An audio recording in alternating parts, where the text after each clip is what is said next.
Okay. Well, good morning and welcome everybody. So the structure of this course is I tend to give these pre-class reading quizzes, get you started.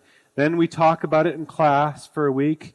And then the following week we do some practicals and a problem set on that material. So that's sort of the idea here, is that last week we finished up all of Chapter 8. Last night there was the Chapter 8 problem set. And tomorrow's the test. And it's in the evening, and so since we're still working through Chapter 9, Chapter 9's not on tomorrow's test. You haven't had any practicals on it or anything like that. So this week there are practicals. I'm going to be working on some rotational type stuff, this sort of stuff. But the idea is that the practical stuff this week's not in tomorrow's test and today's lecture. So today's class, most of the class I'm going to be talking about Chapter 9 stuff, which is in the final exam. But I will spend like the last 10 minutes going over some just quick updates about what's going on tomorrow night, where to go and all that. But tomorrow evening, 6 p.m., there's a test, right? So do you want to do this top hat question?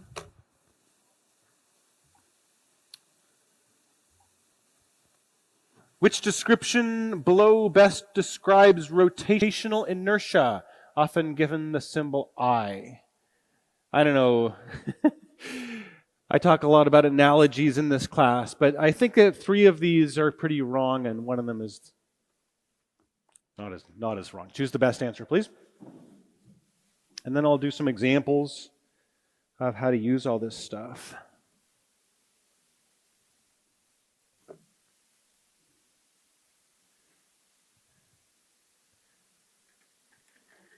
It's a good idea to check with your neighbor as well as make sure people are voting the same way.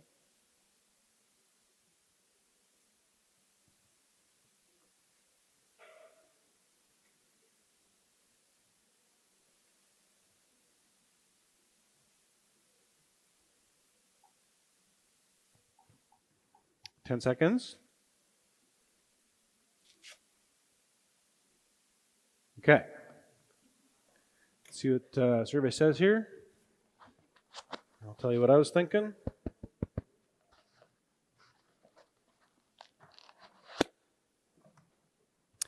So D wasn't a bad idea, but this is really what I'm going for with this symbol is this analogy. So I was trying to go for answer B. Newton's second law for linear motion is that the acceleration is the sum of all the forces on an object in the particular direction divided by the mass of that object. And the Newton's second law for rotation is that the angular acceleration in radians per second squared is equal to the sum of all the torques on an object. Maybe I won't put a little arrow on the top of that, but let's say they're plus or minus depending on if they're clockwise or counterclockwise, divided by I. So the rotational inertia plays the role of mass in this particular acceleration equation. So let's do some examples of using this, shall we? So you know kind of what we're looking at. 2 discs are cut from the same uniform board. The radius of disc B is twice the radius of disc A. I don't know if you can see that there, but that's a B and that's an A. The discs can rotate around axes with negligible friction. 2 very light battery-powered fans are attached to the discs as shown. When switched on, the fans exert equal forces on the disc. So there's a FA and FB, and FA equals FB. And I think I'll just shorten that to F. And what is the angular acceleration of disc A in terms of that of disc B? So I guess I'm just going to solve for both and then find the ratio, divide the one acceleration of A divided by B, and then that would give me, if it's different, if it's twice as much or something. So in both cases, what I'm going to do is use Newton's second law for rotation.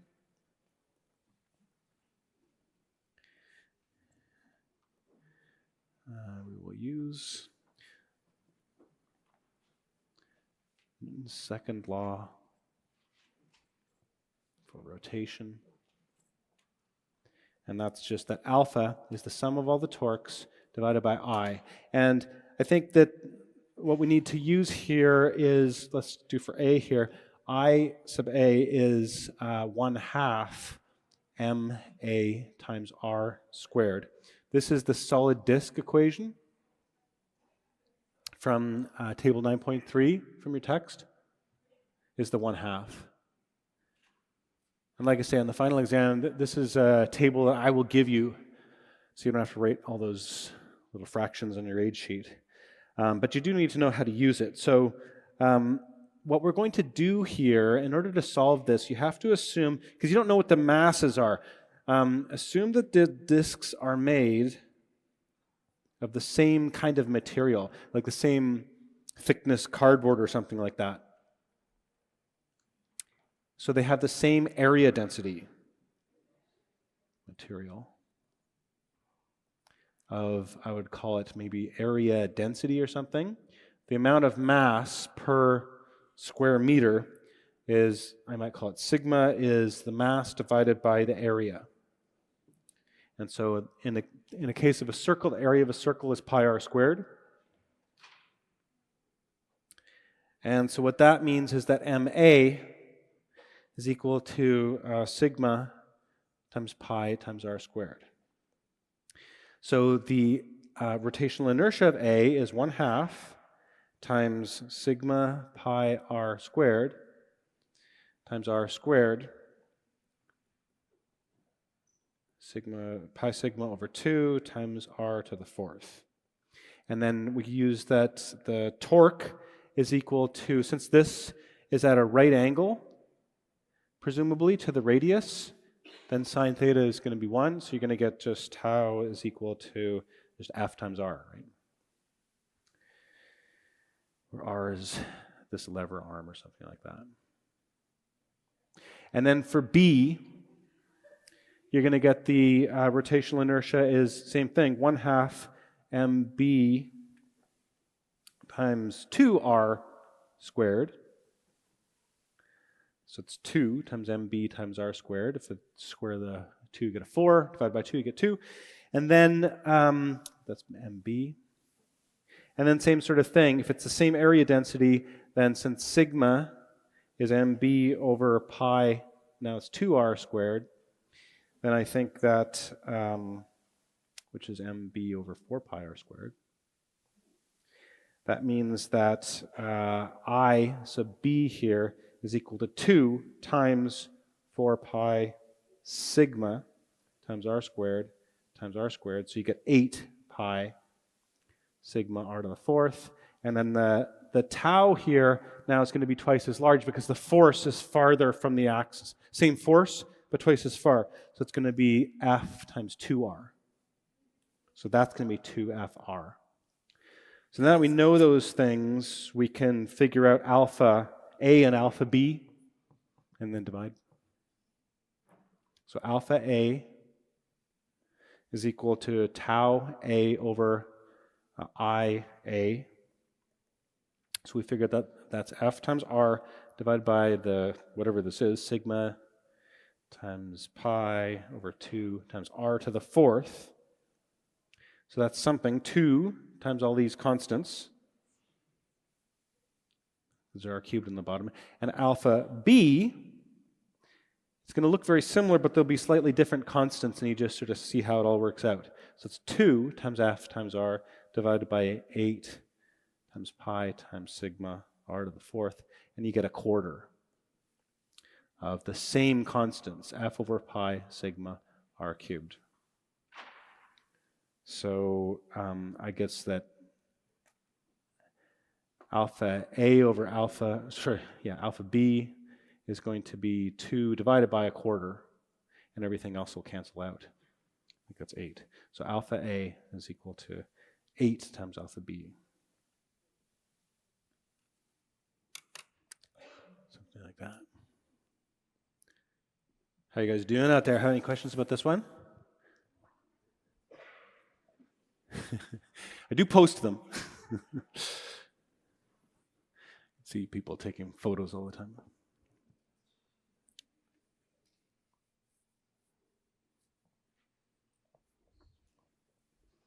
I should post them a couple hours after class.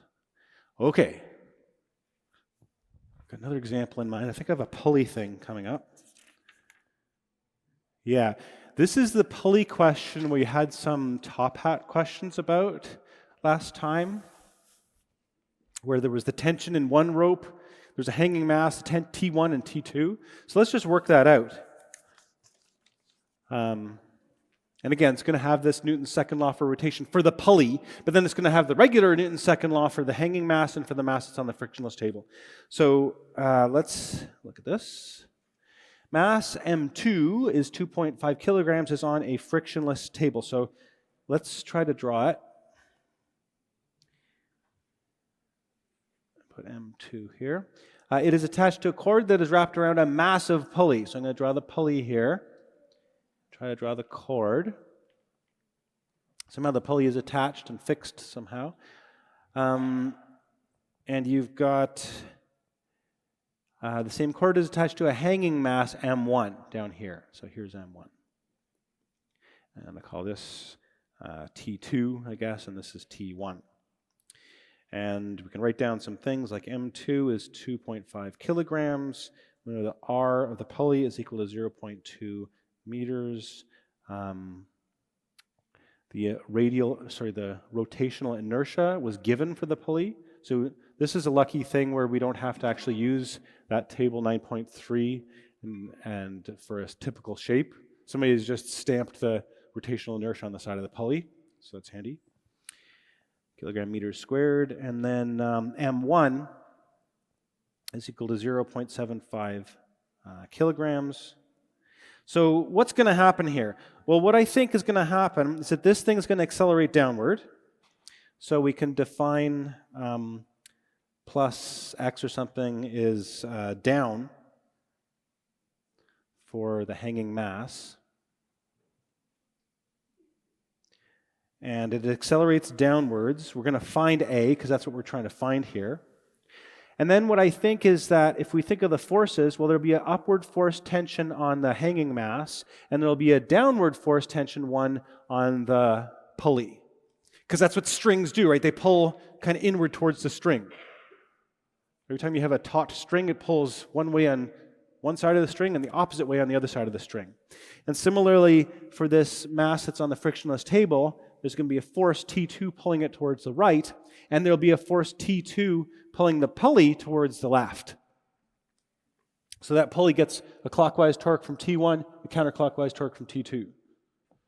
And then a bunch of other stuff happens, so since they're connected, this thing goes along at the same A to the right, and then this whole thing is going to rotate alpha. So in our next step here, I guess we assume no friction on the top block, or the pulley, I guess. Or it's a frictionless pulley. So the pulley system is the one that has the rotational, so let's write that down here. If the pulley's the system, then we'll call this the axis, and we've got force T2 acting to the left on the top of it, T2, and then we've got T1 acting over here. They're both at a distance r from the axis, because that's the radius of the pulley. So there's a force, I would say the force on the axis gives no torque. But there probably is a force on the axis kind of holding the whole pulley there, and not allowing the pulley to fall off the table. But anyway, let's ignore that, because the sum of the torques is equal to T2 times R minus T1 times R. And alpha is equal to the sum of all those torques divided by I. So I would say that this is sort of our equation. Alpha is equal to R divided by I times T2 minus T1. And that'll be one of the equations we're going to use. We've got three systems, so we can get three equations and solve for three unknowns. But there's another equation which I'll show, which is that the acceleration, A, is related to alpha, by A is equal to alpha times R. But That'll be our fourth equation. So there's the M1 system, the hanging mass. Let's look at that because that's pretty easy. All you've got is T1 acting up and M1G acting down. And the whole thing is accelerating downwards, so the sum of all the forces is equal to M1 times G minus T1. So A is equal to the sum of all these forces divided by the mass. So A here is equal to M1 times G minus T1, all divided by M1. I'll call that equation 2 or something. And so the M2 system, there is, I guess there's the normal force acting up and then the M2G acting down. Those don't matter because there's no friction anyways. That's supposed to say normal. Let me just erase that.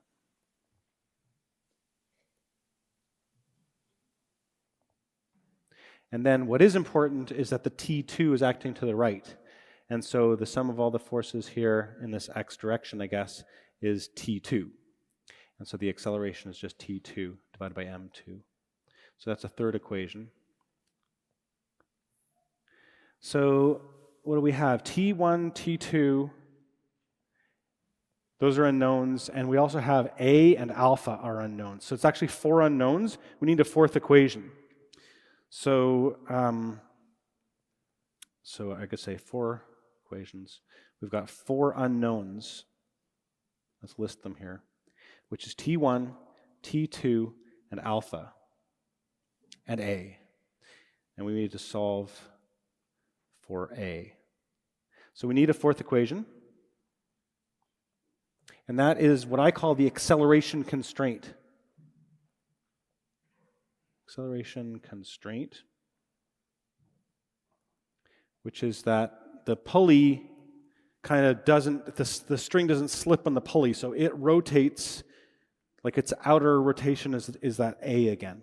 So when M falls,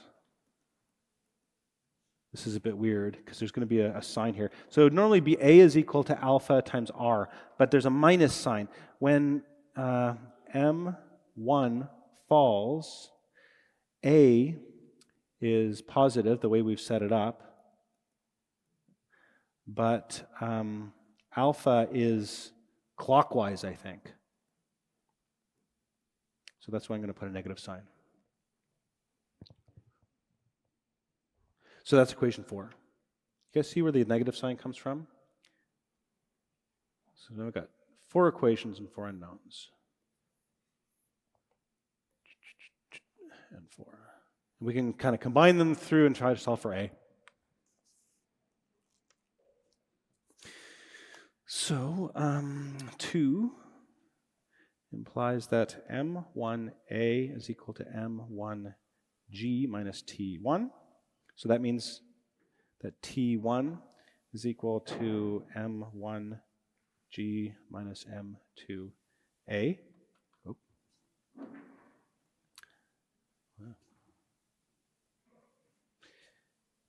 I'm trying to solve usually for the things that I want to eliminate and don't care about. And also equation 3 means that T2 is equal to M2 times A. So I'm going to take these equations and plug them into 1.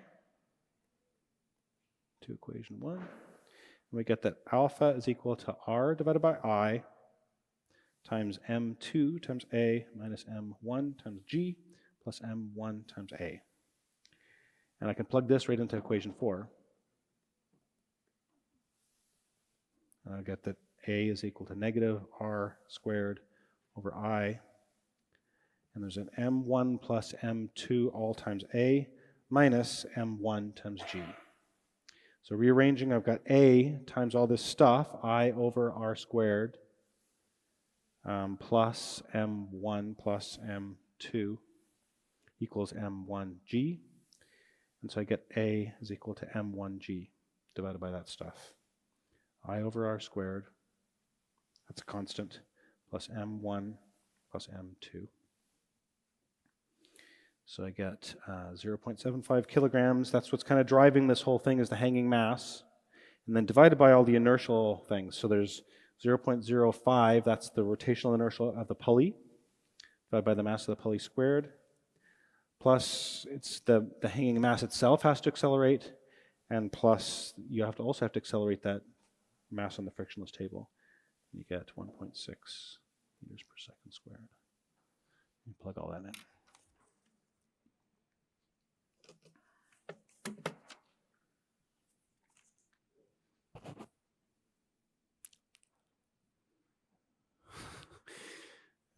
Finish the example. Yes. Ferdig, catch it? Good catch. Why, when you're plugging into 4, do you get an r squared when earlier on equation 4 didn't have an r squared? I don't think. That's a good question. Where does the r squared come from? Alpha.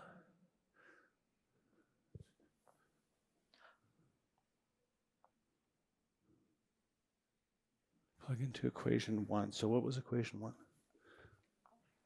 Sorry, actually I see it now because equation 1 You has see an it? r over Has I, an r there. and 4 has an r in it. Okay. So, yeah.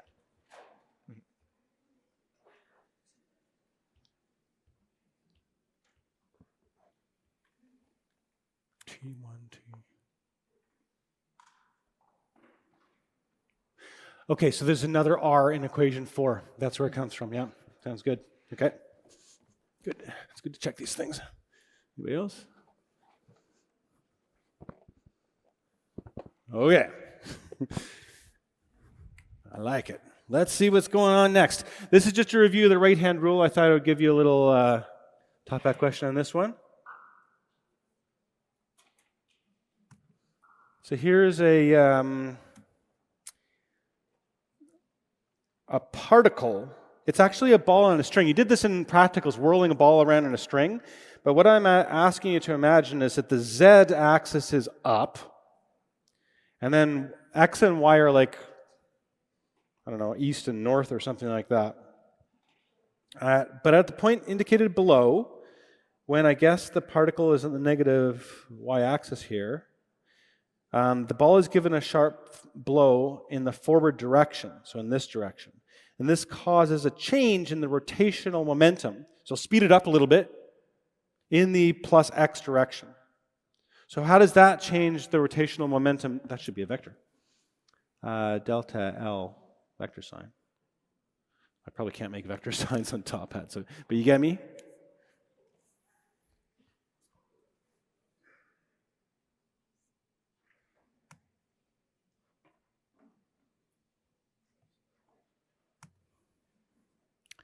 Think pair share if you know about this one. Where's L and how's it changing?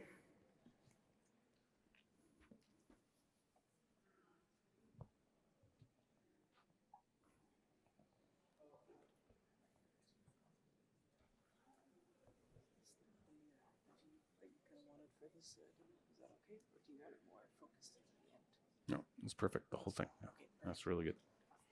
That's what I want to see.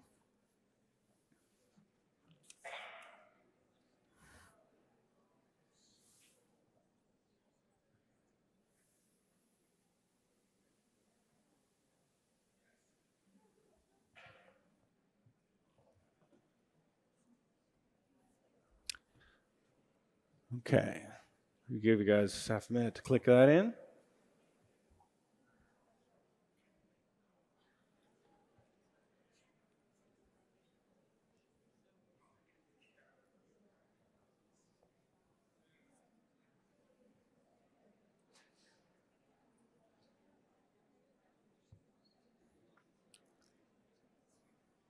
Ten seconds.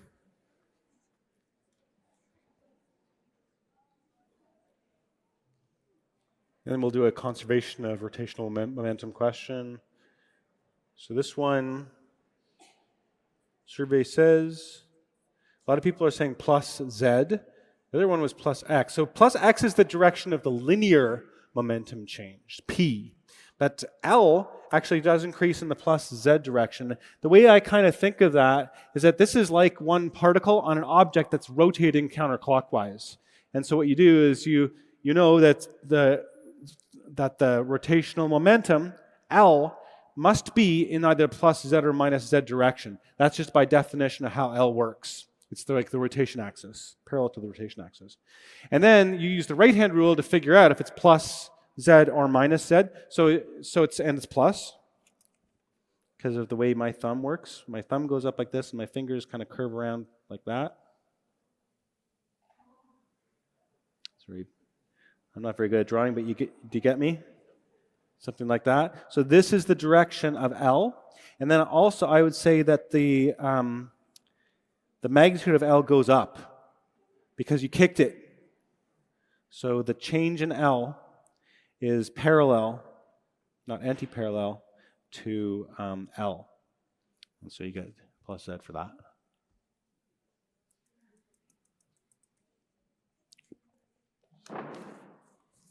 Okay, good job. Keep in mind that if the net torque that external objects exert on a turning object is 0, or if the torques add to 0 somehow, then the rotational momentum L of the system is constant. So you get Li equals L final, or L final is L initial. So rotational momentum is sometimes called angular momentum. You might hear me say that if I'm being a bit sloppy, but let's do an example. A 20 centimeter diameter, 2 kilogram solid disk is rotating at 200 RPMs. So I can kind of draw that. RPMs being rotations per minute. So omega initial equals 200 rotations per minute. A 20 centimeter, 1 kilogram circular loop is dropped straight down onto the rotating disk. Well, I don't know how to draw the loop, but we can draw it like this maybe. Whoop. It's got a big hole in the middle of it. And it's dropped straight down. Friction causes the loop to accelerate till it's riding on the disk. What is the final angular speed of the combined system? So this is like initial. And then finally they're stuck together, so it's like a totally inelastic collision, I guess. So let's call this like 2 and this is 1. So this is omega initial 1 is 200 rotations. And I think it's implied that omega initial 2 is 0.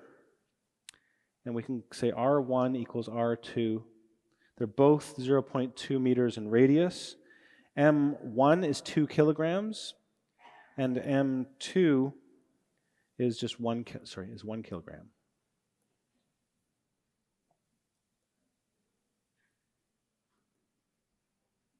Okay, but they're both 20 centimeters. So I'm going to assume the thing about a totally inelastic collision is that the momentum is conserved. In this case, the rotational momentum is conserved.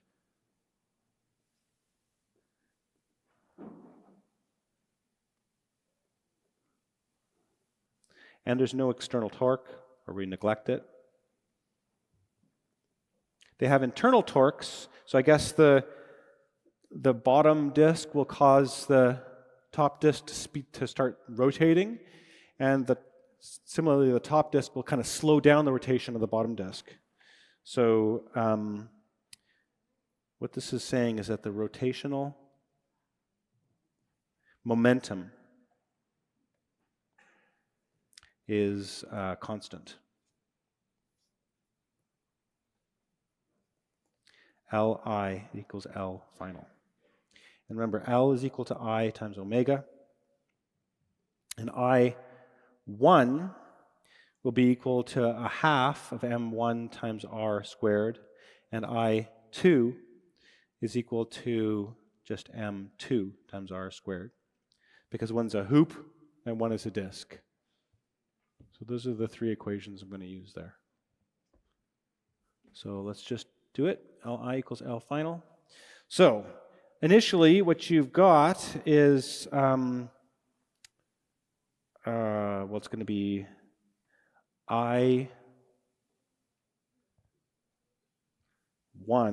times omega I1 plus 0 is equal to, I guess it'll be, I don't know, I1 plus I2, all stuck together, times omega final.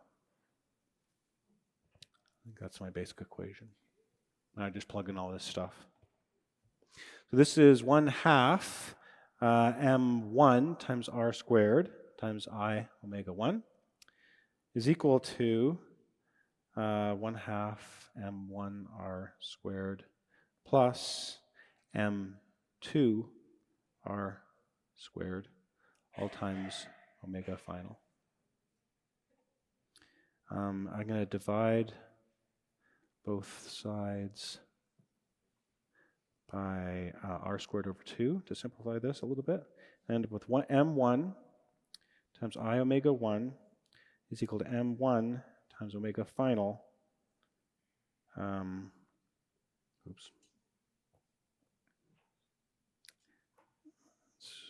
So m1 plus 2 m2 all times omega final. So omega final is equal to m1 divided by m1 plus 2m2 times omega I1. So what's nice about this is that I don't have to convert omega into radians per second because I've just got kilograms here. So 2 kilograms divided by 2 plus 2 times 1, I guess, all times 200 RPM, whatever that is, rotations per minute. Then I get 2 divided by 4, so I just get omega final is 100 r dot p dot m rotations per minute. So it's going to reduce it by half.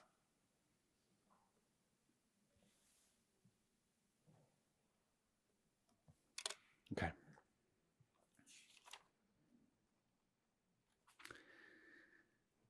All right.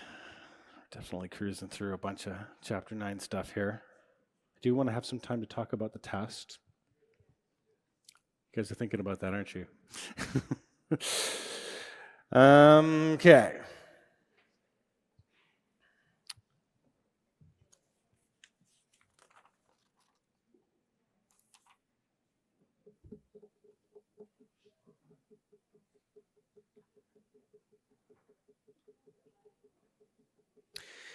Well, okay. So I think maybe what we'll do is skip one of these. I'm going to skip that question. So rotational kinetic energy is this idea that all the little particles in a rotating object, they all have their own little linear kinetic energy. But what you can do is kind of divide the kinetic energy into two things. One is the translational kinetic energy, which is 1/2 mv squared of the center of mass, where v is the center of mass motion. And then you add this particular equation, 1/2 I times omega squared. And that's kind of a short form to give the full kinetic energy of the whole system that is maybe moving and spinning. This is just the spinning part. And you can imagine flywheels or something holding a bunch of energy. And again, we'll skip a little bit because I do want to have some time. But the basic thing looks like this. You've got Newton's second law, and now you've got momentum. But in the middle here, we have kinetic energy. The translational kinetic energy is 1/2 mv squared, and the rotational kinetic energy is 1/2 I omega squared. So this morning, this bowling ball, the idea here was that, so first it just says, what's the rotational speed? That's pretty straightforward. It's, you know that V, it's rolling without slipping, right? So there's got some speed V, but it's also got some rotation omega. And we know that V is equal to omega times R. This is for rolling without slipping. It's a rolling without slipping constraint. And so omega is equal to V divided by R. So in that case, we know that it's going 7 meters per second divided by 0.11, and he gets 63. So this is actually a little wrong. I got 64, but anyways. The closest one was E here. Okay? Next question was, so now you have a ball that's rolling without slipping. It has two parts to its kinetic energy. One is the motion of the center of mass, and that's just K is equal to 1/2 mv squared.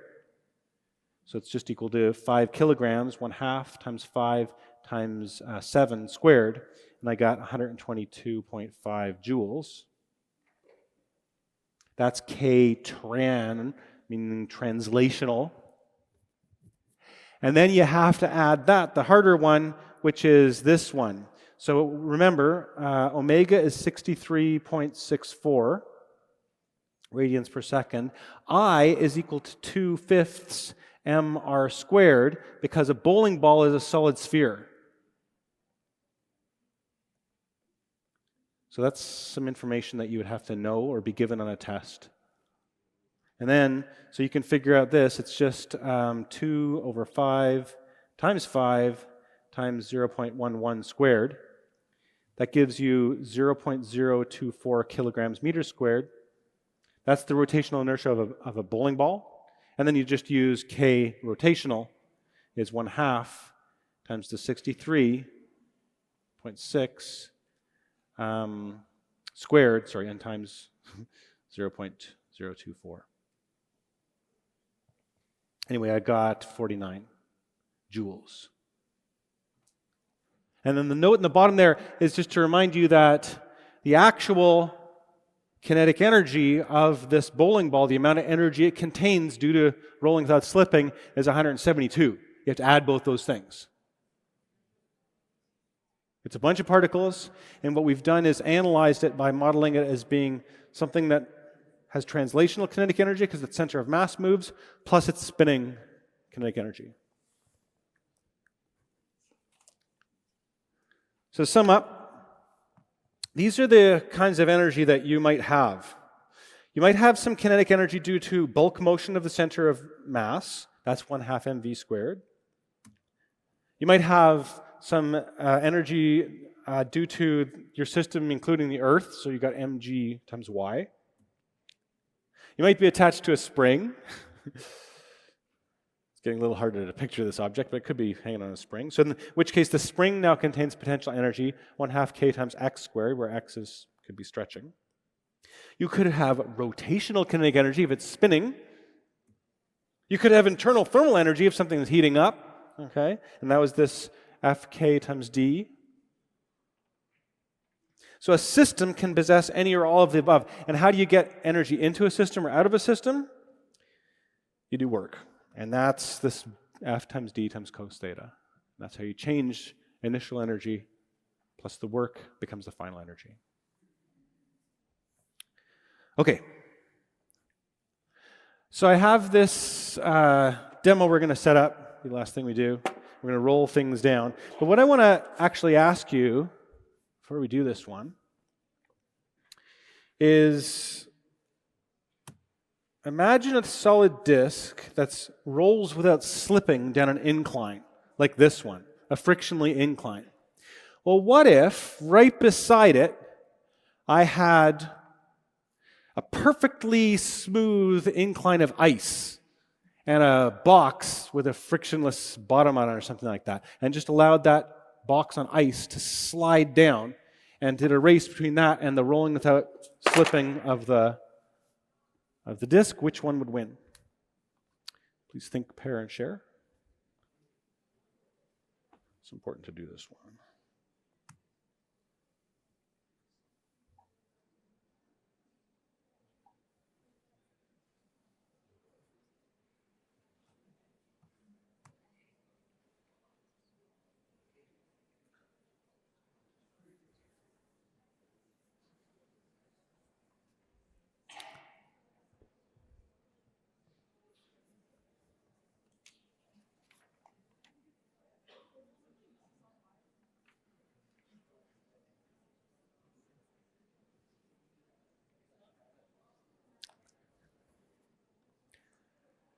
This is a little thought experiment. We don't have the frictionless surface for you today. Maybe we'll bring that tomorrow.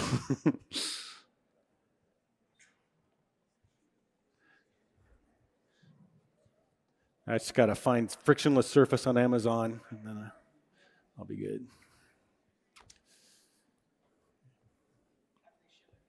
Yeah, exactly. We put it in the box. Every time we move the box, it falls right out. Okay. So this is a thought experiment. Let's see what people are thinking here. This is a tricky one. I like to ask this before we do this experiment because it's very, very good. So 59% of you have got what I'm thinking here. And this is a weird one. My thinking is that I think rolling without slipping, if it's just rolling, like it starts by not rolling at all. It's not spinning, but then it kind of spins. So I feel like the static friction has to be kind of resisting its linear motion a bit. So I think if there's no friction, it's going to win. So I like B. And one way of thinking of this is you can actually thinking about it in terms of conservation of energy. If a box slides down a hill, well, then what happens is that it has some initial gravitational potential energy which reduces, and the amount that it reduces by is how much the translational kinetic energy increases. But if something's rolling without slipping, then that energy has to get shared between translational kinetic energy and rotational. And when you do that, it slows down the whole thing. It's another way of looking at it. Friction slows this puppy down. And now we're going to do the real one. We can actually test this one, which is I want to do a real race between these two. So what I've got is a solid disc and a hoop. This is a metal hoop and a wooden solid disc.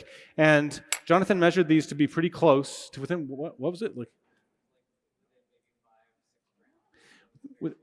Okay, so within 5 or 6 grams, these are the same mass, and they're definitely the same radius. And we're going to start them from here and let them go. Which one will win? So I want you to predict on Top Hat. Give you 60 seconds to predict, then we'll test it. You can think about that shared energy again.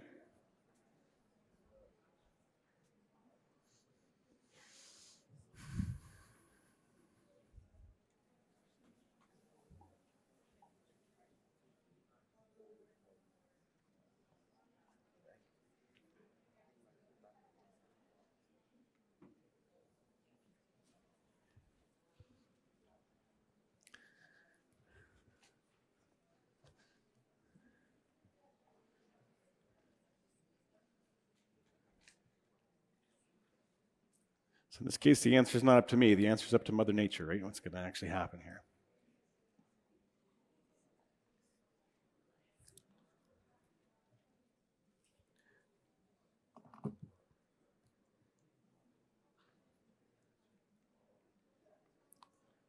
Okay. Let's see what you guys predict. Then we'll try it.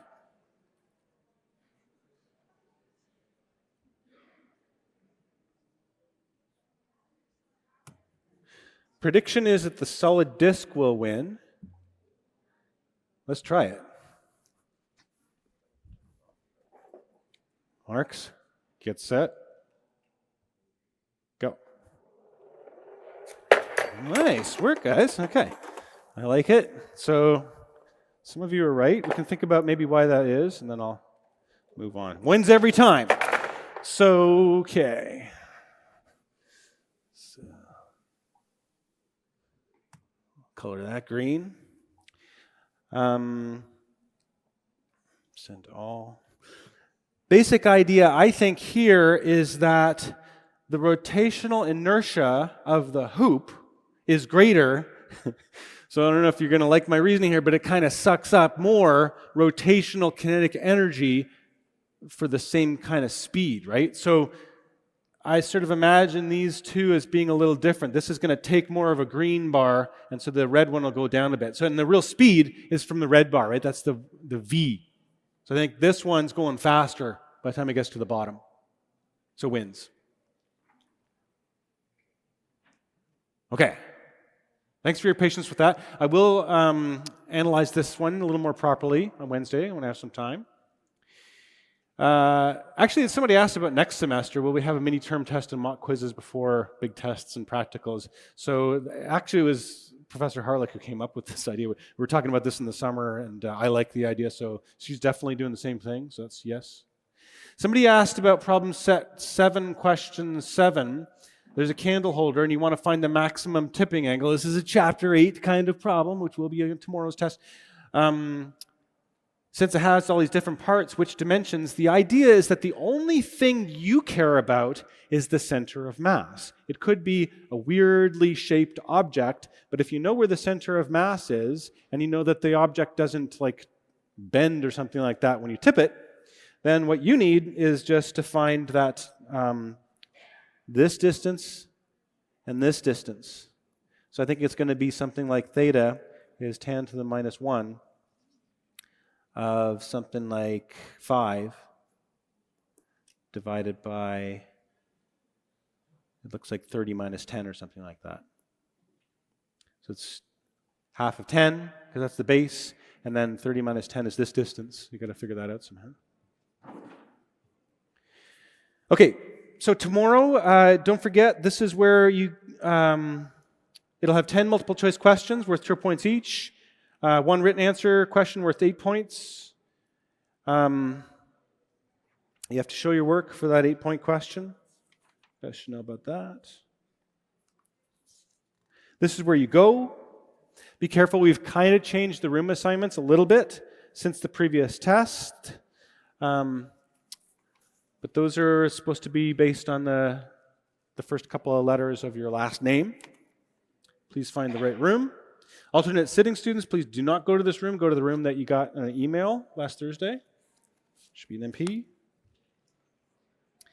Don't forget to bring your T-card. Allowed aids is calculator. Don't forget your aid sheet with all the equations written on it and things. I have posted the first page of the test in the module that's called Term Test 2, where I'll post all the solutions on Wednesday for class. During the test, you can't have your phone, obviously. You can bring a little plastic bag to put your phone in and put it under your seat. The test is a little longer than last test.